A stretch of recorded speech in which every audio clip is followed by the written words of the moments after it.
Hello guys, അപ്പം ഞാനിപ്പോൾ ഉള്ളത് ബേക്കൽ കോട്ടയിലാണ് കേട്ടോ. അപ്പോൾ 18 വർഷമായിട്ട് ഇവിടെ ലൈഫ് ഗാർഡായിട്ട് വർക്ക് ചെയ്യുന്ന ഒരു ചേട്ടനുണ്ട്. ആ ചേട്ടനെ പരിചയപ്പെടുത്താനായിട്ടാണ് കേട്ടോ ഞാൻ വന്നിരിക്കുന്നത്. ഹായ്, ഞാൻ പത്രോസാണ്, ലൈഫ് ഗാർഡാണ്. ഇവിടെ 16 വർഷങ്ങളായി ഞാൻ ഇവിടെ ലൈഫ് ഗാർഡായിട്ട് ജോലിയാണ്.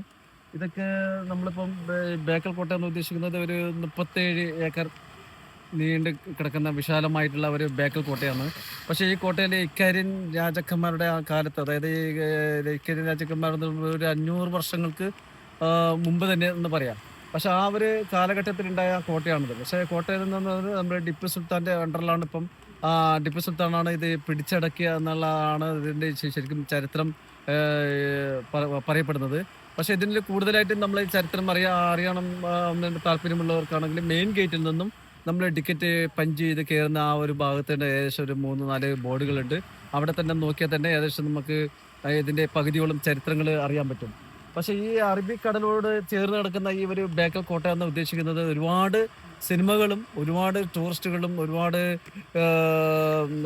പിന്നെ ടൂറിസ്റ്റുകൾ ഒരുപാട് ഇവിടെ ഈ ബേക്കൽ കോട്ടയെ കാണാനായി ഒരുപാട് ദൂരത്തിൽ നിന്നും എത്തിപ്പെടുന്ന ഒരു കോട്ടയാണിത്. പക്ഷെ ഇവിടെ നിന്ന് ഒരു ഫസ്റ്റ് ആദ്യമായി ഒരു മുത്തശ്ശി കഥ എന്ന സിനിമ വിനീതും മോണിഷയൊക്കെ ആയിട്ടുള്ള ഒരു മുത്തശ്ശി കഥയാണ് ഇവിടെ ആദ്യമായി ഒരു പടം ഷൂട്ടിംഗ് ചെയ്ത ആ ഒരു കാലഘട്ടത്തിൽ. അതിനുശേഷം ആണ് ബോംബെ ഇവിടെ ഷൂട്ട്. ആ ബോംബെയാണ് ഈ കോട്ടയെ ശരിക്കും പുറത്ത് ഔട്ട് ആകാനുള്ള ഒരു കാരണം.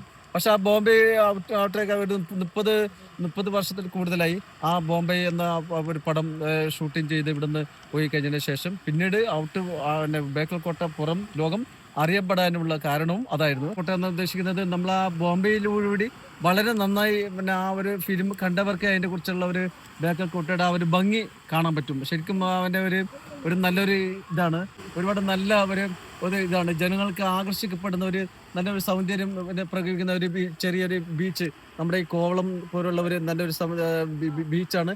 ഇവിടെ തന്നെ ഇറങ്ങാൻ പല ആൾക്കാരും നമ്മളോട് അനുവാദം ചോദിക്കാറുണ്ട്. പക്ഷെ എന്നാൽ പോലും നമ്മൾ ആ ഇതിൽ നിന്നും അവരെ അകറ്റി അവരെ പറഞ്ഞ് മനസ്സിലാക്കി, ഇവിടെ അപകട മേഖലയാണ്, ആ ഒരു ഇതൊക്കെ നമ്മൾ പറഞ്ഞ് മനസ്സിലാക്കിക്കൊണ്ട് അവരെ പിന്തിരിപ്പിച്ച് അവർക്ക് നല്ല നിർദ്ദേശവും നല്ലൊരു കാര്യങ്ങൾ ഇതിൻ്റെ കുറച്ച് ഒരുപാട് ചരിത്രങ്ങളും ഒരുപാട് ഫസ്റ്റ് തന്നെ ഒരു കടേൻ്റെ അടുത്തായിട്ട് ഇവരിങ്ങനെ ഇറങ്ങി വരുന്ന ചെറിയൊരു വളഞ്ഞ ഒരു ആർച്ച പോലെ വളഞ്ഞ ഒരു ഗേറ്റാണ്. ആ ഗേറ്റിൻ്റെ അടുത്തൊരു ബോർഡുണ്ട്. ആ ബോർഡ് വായിച്ചിട്ടാണ് എല്ലാവരും ഇങ്ങോട്ടേക്ക് വരുന്നത്.